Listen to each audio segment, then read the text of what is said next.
जय माता दी. आपल्या या आध्यात्मिक यूट्यूब परिवारामध्ये पुन्हा एकदा सर्वांचं खूप खूप स्वागत आहे. सातारा जिल्ह्यातील औंध तीर्थ जिथं भक्तांच्या संकटाला धावून येणारी औंधची जी यमाई आहे ते यमाईचं स्थान कसं नक्की तयार झालं. ह्या औंधच्या यमाईला कर्नाटकमध्ये किंवा महाराष्ट्राच्या भरपूर प्रांतामध्ये यल्लमादेवी म्हणून ओळखलं जातं किंवा रेणुकेचंच एक स्वरूप मानलं जातं. मग ही माता रेणुका म्हणजेच यल्लमादेवीचा आणि यमाईचा नक्की खरंच काय संबंध आहे का. त्याचबरोबर ज्योतिबाच्या हाकेला धावून येऊन जो काही त्या प्रांतामध्ये औंधासूर नावाचा हा राक्षस होता, ह्या राक्षसाचा वध करून आईसाहेब जवळच असलेल्या डोंगरावरती कशा स्थायिक झालेले आहेत. त्याचबरोबर आईसाहेबांचा आवडता मानपान काय आहे, आईसाहेबांची पूजा पद्धती काय आहे, याविषयी आपण आज बोलणार आहे. आणि या व्हिडिओच्या माध्यमातून त्या आईसाहेबांचं जे काही तो डोंगर आहे त्या डोंगराचं सुद्धा त्याच्या मंदिराचं सुद्धा आपण दर्शन घेणार आहे. आता पहिल्यांदा आपण बोलूयात ना की आईसाहेबांची उत्पत्ती कशी झालेली आहे. तिथं आईसाहेबांची उत्पत्ती कथा काय आहे. आपल्याला माहितीच आहे की मुळात ज्यावेळी ह्या पृथ्वी तलावावरती दैत्य मातले होते त्यावेळेस कोल्हापूरच्या अंबाबाईनं ह्या दैत्यवधासाठी केदारनाथांना हाक मारली होती. मग ह्या केदारनाथांनी त्रिशक्ती एकत्र करून ब्रह्मा विष्णू महेश्वर ह्यांचं जे तेज आहे ते एकत्र येऊन ज्योतिबांचं जे काही अवतार आहे तो प्रगट झालेला आहे. मग ह्या ज्योतिबांनी त्यांच्याबरोबर प्रचंड सैन्य घेऊन बहिरवदळ घेऊन उत्तरेहून हे देव जे आहेत ते दैत्यांचा वध करत करत दक्षिणेकडे आलेले आहेत. आणि मग हे दैत्यवध करत असतानाच आताचं जे काही ठाण आहे हे औंध म्हणून जे काही गाव आहे त्या काळामध्ये ह्या प्रांतामध्ये त्यावेळेस औंधासूर नावाचा एक दैत्य होता. त्या दैत्याचं तिथं राज्य होतं. ह्या औंधासुराला वेगवेगळ्या प्रकारचे वर प्राप्त होते. त्याचबरोबर त्याच्यापाशी अनंतमायवी विद्या होती, शस्त्रास्त्रांची विद्या होती, मंत्रतंत्रांची विद्या होती. आणि ह्या सर्वांच्या जोरावरती तो तिथं राज्य करत होता. तिथल्या सामान्य जनतेला छळत होता, ऋषीमुनींना त्रास देत होता. तिथले होम हवन सगळे काही जे कर्म आहेत ते बंद पाडले होते त्यांनी. मग ह्या औंधासुराविषयी ज्यावेळी ज्योतिबा महाराजांना कळलं त्यावेळी ज्योतिबा महाराजांनी ह्या औंधासुराचा वध करण्याचा निश्चय केला. पण नंतर त्यांना एक लक्षात गोष्ट आली की ह्या औंधासुराचा जो वध आहे त्याला एक वरदान होतं की ह्याचा वध ही मूळ नक्षत्रामध्येच होऊ शकत होता. मग ज्योतिबा महाराजांनी त्या पद्धतीने रणनीती आखली आणि या औंधासुराबरोबर युद्धाला गेलेले आहेत. खूप दिवस त्यांचं युद्ध चाललं. ज्योतिबा महाराजांनी खूप प्रकारची शस्त्रविद्या वापरून बघितली, खूप प्रकारची शक्तीचा प्रयोग केला औंधासुराच्या विरुद्धामध्ये. पण हा महाबलाढ्य औंधासूर त्यांना काय जुमाने ना, त्यांना काय ऐके ना. मग शेवटी ज्योतिबा महाराजांच्या मनामध्ये विचार आला की जवळच आता मूळ नक्षत्र आलेलं आहे आणि ह्या औंधासुराचा वध तर काय होईना, हा काय मला ऐके ना. मग शेवटी ते आईसाहेबांना शरण गेलेले आहेत. त्यांनी आईसाहेबांना हाक मारली, ए माई तू धावून ये, ह्या औंधासुराचा वध करणं खूप गरजेचं आहे, मूळ नक्षत्र जवळ येतं आहे. जर तू नाही आली तर हा औंधासूर नावाचा दैत्य असाच ह्या पृथ्वीवरती हाहाकार माजवेल. मग ज्योतिबा महाराजांनी आईसाहेबांना ए माई म्हणून हाक मारली. त्यावेळेस आईसाहेब जे आहेत ते मूळ तत्वातून, ज्यांना आपण रेणुका तत्वस्वा म्हणू शकतो, पार्वती तत्वस्वा म्हणू शकतो, ह्या मूळ तत्वातून आईसाहेबांनी जे स्वरूप धारण केलेलं आहे आणि आकाशमार्गाने मोरावरती बसून हे आईसाहेब या त्या युद्धस्थळी आलेले आहेत. मग मोरावरती बसून आल्यानंतर ज्या ठिकाणी ते पहिल्यांदा उतारलेत मोरावरनं त्या ठिकाणाला मोरळाई नावाने अजूनसुद्धा ओळखलं जातं. आणि ह्या मोरळाई तीर्थाच्या जवळच एक छोटंसं तीर्थ आहे, एक जलाशय आहे. त्या जलाशयाला मोरल तीर्थ नावाने ओळखलं जायला लागलं. आता ह्या आईसाहेब ज्योतिबांच्या हाकेला ज्योतिबांच्या मदतीला तिथं धावून आलेले आहेत. आणि ज्यावेळेस तिथं युद्धक्षेत्रावरती त्या उभ्या राहिल्या त्यावेळेस ह्या औंधासुरानं आईसाहेबांना बघितलं आणि औंधासूर हसायला लागला. तो ज्योतिबांना म्हणाला की तू कोणत्याही स्त्रीला माझ्याबरोबर युद्ध करण्यासाठी आणलेलं आहे. तू एवढा महापराक्रमी राजा, तू एवढा मोठा पुरुष असतानासुद्धा तू मला हरवू शकला नाही एवढ्या दिवसांमध्ये, तू मला मारू शकला नाही एवढ्या दिवसांमध्ये, तर ही अबला स्त्री माझा काय विनाश करणार आहेस. मग तुला आता एवढे तुझे ही वेळ आली का तू एका स्त्रीचं आव्हान करतोय मला मारण्यासाठी. आणि त्यांनी आईसाहेबांची ज्योतिबा महाराजांची थट्टा मस्करी उडवायला सुरुवात केली. मग हे ऐकून आईसाहेबांचा राग अनावर झाला. आईसाहेबांना कळेना त्याचं काय करावं ते. आणि आईसाहेबांनी त्या औंधासुराला युद्धासाठी निमंत्रण दिलं. ते म्हणले हीच आपल्या स्त्रीच्या हाताने आता तुझा विनाश होणार आहे, तुझा वध जवळ आलेला आहे, तू जर खरंच जर तुला वाचायचं असेल तर तू लवकरात लवकर मला शरण ये. परंतु त्या औंधासूर काय ऐकायला तयार नव्हता. तो त्याच्या शक्तीच्या गर्वामध्ये तो पूर्ण चूर झाला होता. आणि त्याने मग शेवटी तिथं आईसाहेबांबरोबर त्या औंधासुराचं युद्ध चालू झालं. ह्या युद्धामध्ये भरपूर शस्त्रांचा अस्त्रांचा वापर झालेला आहे. त्याने भरपूर वेळा आईसाहेबांना ज्यावेळेस सर्पास्त्राचा वापर केला आईसाहेबांवरती, आईसाहेबांनी ते गरुडास्त्राने ते सर्पास्त्र नष्ट करून टाकलेलं आहे. ज्यावेळेस त्यांनी आग्नेयास्त्राचा वापर केलेला आहे त्यावेळेस आईसाहेबांनी पर्जन्यास्त्राने त्याचं आग्नेयास्त्र नष्ट करून टाकलेलं आहे. ज्यावेळेस ह्या औंध्यासुराने आईसाहेबांवरती पर्वतास्त्राचा वापर केला, आईसाहेबांनी ते पर्वतास्त्र इंद्रास्त्राच्या प्रभावाने, वज्राच्या प्रभावाने नष्ट करून टाकलेलं आहे. अशा पद्धतीने जेवढ्या काही विद्या असतील त्याच्यापाशी त्या सगळ्या विद्यांचा त्यांनी वापर करून झाला आईसाहेबांवरती. शेवटी मग त्यांनी मायावी युद्ध खेळायचं ज्यावेळेस ठरवलं, त्यावेळेस तो मायावी युद्धासाठी त्या ठिकाणावरून तो आकाशमार्गामध्ये गेला आणि ढगांच्या मागे लपून तो युद्ध करू लागला. तिथून तो आईसाहेबांवरती शस्त्र टाकायला लागला. मग आईसाहेबांनी त्यावेळेस वरुणास्त्राने ते जे काही ढग आहेत ते पळवून लावलेले आहेत आणि त्याला खाली ओढून घेतला. खाली ओढून घेतल्यानंतर मग त्यांच्यामध्ये ज्यावेळेस शस्त्रयुद्ध संपलं त्यावेळेस तलवारींनी त्यांचं खडगाने युद्ध सुरू झालं समोरासमोर. आणि हे युद्ध त्यांचं जवळजवळ 5, 6, 7 दिवस चाललं हे युद्ध. आणि जवळजवळ मूळ नक्षत्र जवळ यायला लागलं. ह्या मूळ नक्षत्रामध्ये यमाई आईसाहेबांनी ह्या औंध्यासुराला धरणीवरती पाडलं आणि त्याच्या छातीवरती पाय देऊन त्याचा जो मस्तक आहे तो त्याच्या धडापासून वेगळं केलं. जसं त्या औंध्यासुराचं मस्तक ह्या धडापेक्षा धडापासून वेगळं झालं, त्याचा सगळा अहंकार, त्याचा सगळा गर्व जो आहे तो नष्ट झालेला आहे, तो निघून गेलेला आहे. आणि शेवटी तो आईसाहेबांना शरण गेलेला आहे.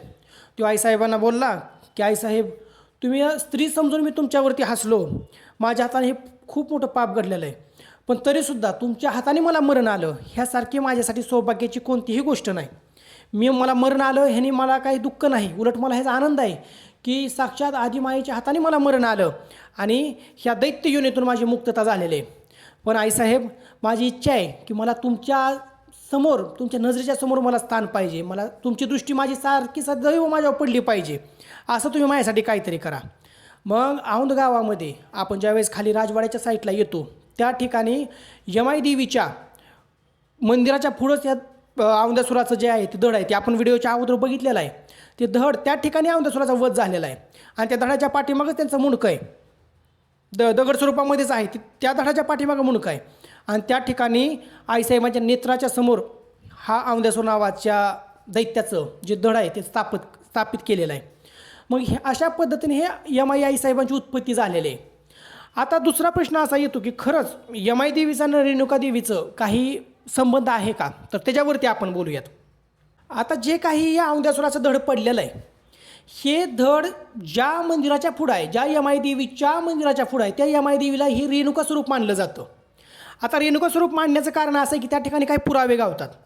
ज्या पद्धतीने ही रेणुका स्वरूपामध्ये मूर्ती आहे, त्या मूर्तीच्या एका बाजूला कामधेनू नावाची गाय आहे. आता ही कामधेनू नावाची गाय ही जमदाग्नी ऋषी आणि रेणुका माता यांच्याशी संबंध दाखवते, हे आपल्याला माहिती आहे, पुराणामध्ये याचं वर्णन आहे. त्याचबरोबर दुसऱ्या बाजूला, एका बाजूला ज्या पद्धतीने कामधेनू नावाची गाय आहे, आता जे आपण बघतोय ना ही राजवाड्यात ती देवी आहे, ह्या देवीच्या पुढे त्या औंध्यासुर नावाचा दैत्याचं धड आहे. मग ह्या देवीच्याच मूर्तीच्या एका साईडला ही कामधेनू नावाची गाय आहे आणि एका साईडला परशुराम महाराजांची मूर्ती आहे. म्हणजे परशुराम हे रेणुका मातेचे पुत्र आहेत, आपल्याला माहिती आहेत. आणि ही जी काही मूळ मूर्ती आहे, ह्या मूळ मूर्तीच्या बरोबर खाली गर्भगृहामध्ये जे रेणुका मातेचे पती होते, ज्यांना आपण जमदाग्नी ऋषी नावाने ओळखतो, ह्या जमदाग्नी नावाच्या ऋषींचं शिवपिंडी स्वरूपामध्ये तिथं ते स्थापित आहेत. अशा पद्धतीने हा संपूर्ण त्यांचा रेणुका परिवार त्या ठिकाणी सध्याला सुद्धा स्थापित आहे.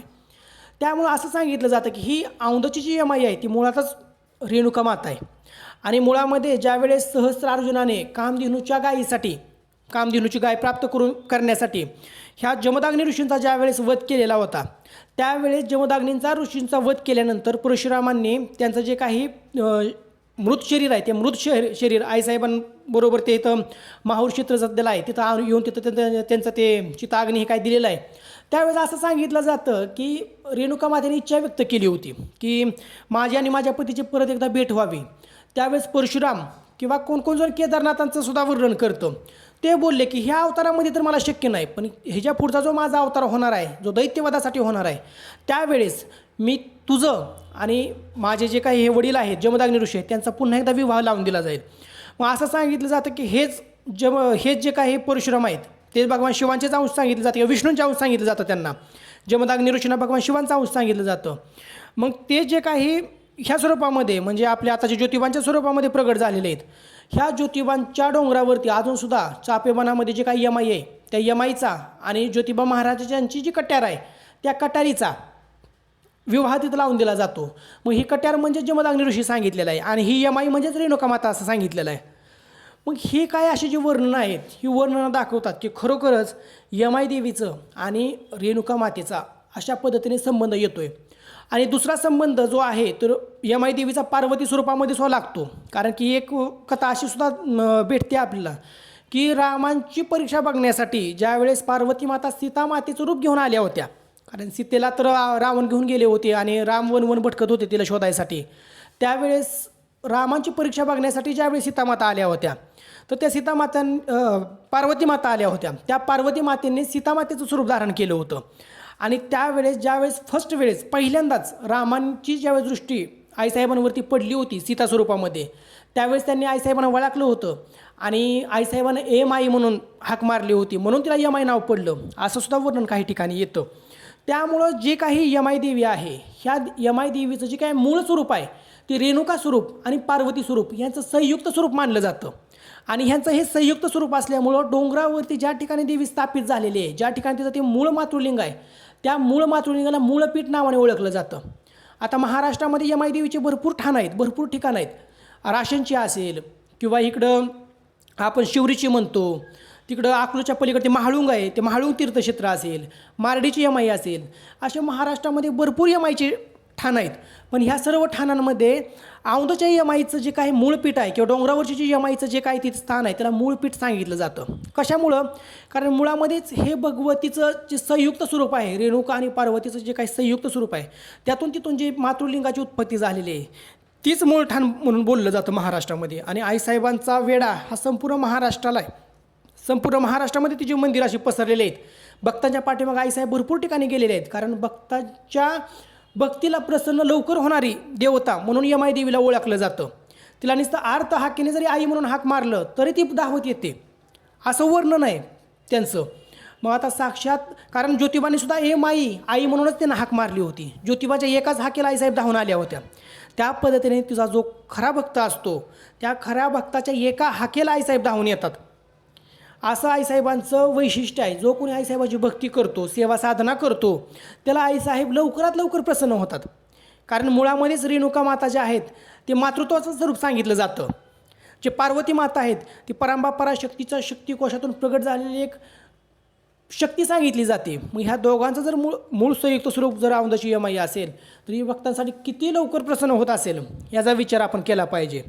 मुळात आईसाहेबांचा जो मानपान आहे तो वर्षातून, ज्याला ती कुलस्वामिनी, भरपूर घरांमध्ये आईसाहेब कुलस्वामिनी आहेत, तर औंधला वर्षातून एकदा जाऊन किंवा वर्षातून जसं तुम्हाला जमेल त्या पद्धतीला जाऊन आईसाहेबांची तिथं वटी भरली पाहिजे. खणानारळाने आईसाहेबांची वटी भरून साडीचोळीचा मान देऊन, आईसाहेबांना परडीचा मान आहे त्या ठिकाणी 5 परड्या तिथं ज्या घरामध्ये कुलस्वामिनी म्हणून औंधची यमाई आहे त्यांनी तिथं मूळ ठाणावरती जाऊन आईसाहेबांच्या 5 परड्या आईसाहेबांच्या नावाने भरल्या पाहिजेत. पण भरपूर लोकांना एक नियम माहीत नाही की औंधमध्ये गेल्यानंतर सगळ्यात अगोदर तिथल्या तीर्थामध्ये आंघोळ केली पाहिजे. जिथं ते तीर्थ तयार झाले, जिथं औंध्यासुराचा वध करून आईसाहेबांनी त्या तीर्थामध्ये आंघोळ केलेली आहे, स्वतःचा दाह शांत केलेला आहे, त्या तीर्थामध्ये, त्या तळ्यामध्ये आंघोळ केली पाहिजे. त्या तळ्यामध्ये आंघोळ केल्यानंतर आईसाहेब तिथं केस वाळवं जिथं बसल्या होत्या त्या ठिकाणी मोकळाई नावाचं जे तीर्थ तयार झालं आहे त्या ठिकाणी जाऊन दर्शन घेतलं पाहिजे. त्या ठिकाणी जाऊन जे आपल्यावरची संकट असतात, दुःख असतात, ती मोकळाई माता नष्ट करत असते. त्या ठिकाणी दर्शन घेऊन परत राजवाड्यामध्ये जी रेणुका स्वरूपामध्ये भगवती बसलेले त्या ठिकाणी दर्शन घेतलं पाहिजे आणि त्यानंतर डोंगरावर गेलं पाहिजे. खरा म्हणजे हा आमच्या कुलाचारानुसार हा आमचा क्रम आहे. कारण आम्ही असं समजतो की ज्यावेळी एखादा व्यक्ती त्याच्या ह्या संसाराला कंटाळलेला असतो, दुःखातून त्रासून तिथं ज्यावेळेस आईसाहेबांपाशी जातो, त्या तळ्यामध्ये ज्यावेळेस तो आंघोळ करतो त्यावेळेस त्याचं पूर्ण शरीर पवित्र होऊन जातं. आणि तिथून सगळ्यात अगोदर ज्यावेळेस तो मोकळाईच्या मंदिरामध्ये जातो, त्या मोकळाईच्या मंदिरामध्ये त्याच्या मनामध्ये जे काही षडरिपू असतात त्या षडरिपूंपासून मोकळं करण्याचं काम मोकळाई आईसाहेब करतात. आणि तिथून ज्यावेळेस आपण त्या षडरिपूंपासून सुद्धा पूर्ण मोकळं होतो त्यावेळेसपासून पुढं आईसाहेबांचं जे काही तीर्थांचं जे दर्शन आहेत त्या मोकळ्या मनामध्ये आईसाहेबांची भक्ती साठवण्यासाठी, आईसाहेबांची कृपादृष्टी साठवण्यासाठी. कारण ज्यावेळेस भांडं मोकळं असेल त्याच वेळेस त्याच्यामध्ये त्या गोष्टी आपण भरू शकतो. जर भांडं भरलेलं असेल तर त्यात आपण काय भरणार आहे? मग अगोदर शरीर शुद्ध करून त्यानंतर मोकळ्या आईसाहेबांपाशी जाऊन तिथं मन शुद्ध झालं पाहिजे, मन मोकळं झालं पाहिजे, मनातले सगळे षडविकार नष्ट झाले पाहिजेत. त्यानंतर रेणुका स्वरूपामध्ये आईसाहेबांचं दर्शन घेतलं पाहिजे जे खाली येते, आणि नंतर वरती मूळ डोंगरावरती जाऊन तिथं आईसाहेबांचा सगळा मानपान करून आईसाहेबांना वटी बिटी आईसाहेबांची जी काय असेल तो सगळा मानपान देऊन तिथं 5 परड्या भरल्या पाहिजेत आणि आईसाहेबांना पूर्ण शरण जाऊन आईसाहेबांची भक्ती केली पाहिजे. आईसाहेबांच्या प्राप्तीसाठी किंवा माझ्या कुटुंबासाठी, माझ्या संसारासाठी तिचं रक्षण प्राप्त व्हावं यासाठी तो प्रार्थना केली पाहिजे.